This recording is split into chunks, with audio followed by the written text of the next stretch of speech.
अध्याय 2। आपका मन कैसे काम करता है, how your own mind works. पिछले अध्याय में हमने जाना कि हमारे अंदर एक अनमोल खजाना छिपा है, हमारा अवचेतन मन। पर आज हम उस रहस्य को समझेंगे कि यह मन वास्तव में काम कैसे करता है।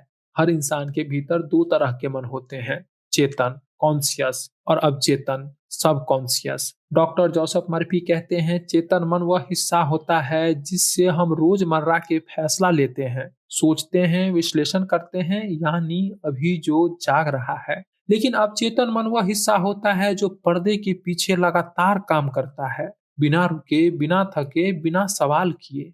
चेतन मन आपके जीवन की कमान पकड़ता है, लेकिन असली इंजन तो अवचेतन मन चलाता है। आप जो भी विचार चेतन मन में दोहराते हैं, वही धीरे धीरे नीचे उतरकर अवचेतन मन में बीज की तरह जम जाते हैं और फिर वही बीज आपकी हकीकत बन जाते हैं। डॉक्टर मर्फी एक बहुत सुंदर उदाहरण देते हैं। कल्पना कीजिए, आपका मन एक बगीचा जैसा है। आपका चेतन मन माली है और अवचेतन मन जमीन। माली बीज डालता है, लेकिन जमीन उस बीज को बड़ा करती है। अब जमीन को फर्क नहीं पड़ता कि आप गेहूं बो रहे हैं या कांटे, वो हर बीज को पोषण देगी, चाहे वो डर का बीज हो या विश्वास का। अगर आप बार बार अपने चेतन मन से डर, शक और नकारात्मकता की बीज बोते हैं, तो आपका अवचेतन मन उसे पाल पोस देगा और नतीजा वही मिलेगा, डर, असफलता और दर्द। लेकिन अगर आप उसमें आशा, आत्मविश्वास और सफलता के बीज बोएंगे, तो वही बीज आपके जीवन में शांति और समृद्धि के फल बनेंगे। डॉक्टर मर्फी कहते हैं, आपका चेतन मन दरबान की तरह है, जो यह तय करता है कि कौन से विचार अवचेतन तक पहुंचेंगे।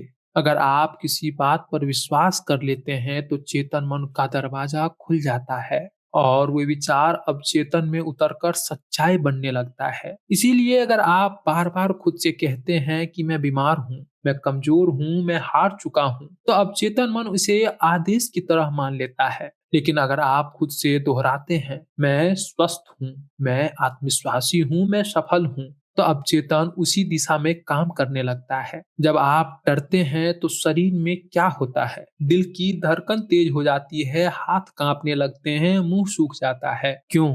क्योंकि आपका चेतन मन डर की तस्वीर बनाता है और आपका अवचेतन उस तस्वीर को असली समझकर शरीर में वैसा ही प्रभाव पैदा कर देता है। लेकिन यह प्रक्रिया उलट भी सकती है। अगर आप अपने मन को शांति और विश्वास की तस्वीर दिखाएं, तो अवचेतन उसी को सच मानकर शरीर को शांत करने लगता है।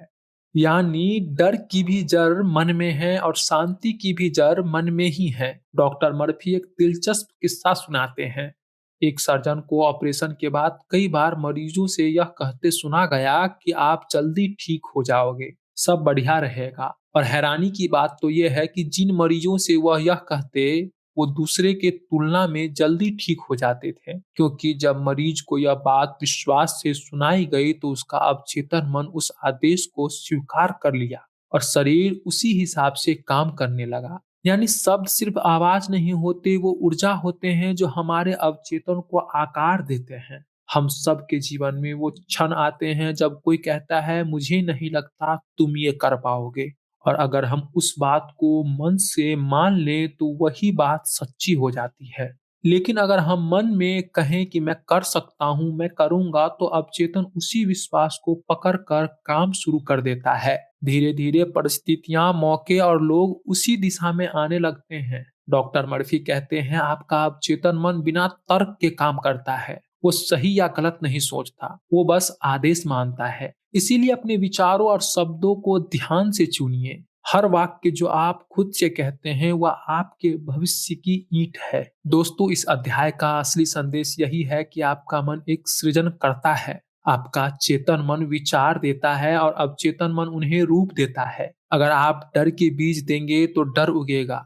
अगर आप विश्वास के बीज देंगे तो जीवन में चमत्कार उगेगा। आपका मन सिर्फ सोचने का साधन नहीं है, ये एक शक्ति है जो आपके जीवन की हर दिशा तय करती है। आपके विचार बीज हैं और आपका अवचेतन मन वो मिट्टी है जो हर बीज को सच्चाई में बदल देता है। तो आज से ठान लीजिए, अपने मन में सिर्फ वही बातें डालिए जो आप अपने जीवन में देखना चाहते हैं। और अगले अध्याय में हम जानेंगे उस रहस्य को जिसे डॉक्टर मर्फी चमत्कारी शक्ति कहते हैं। The miracle working power of the subconscious mind, वो ताकत जो असंभव को भी संभव बना दे सकती है।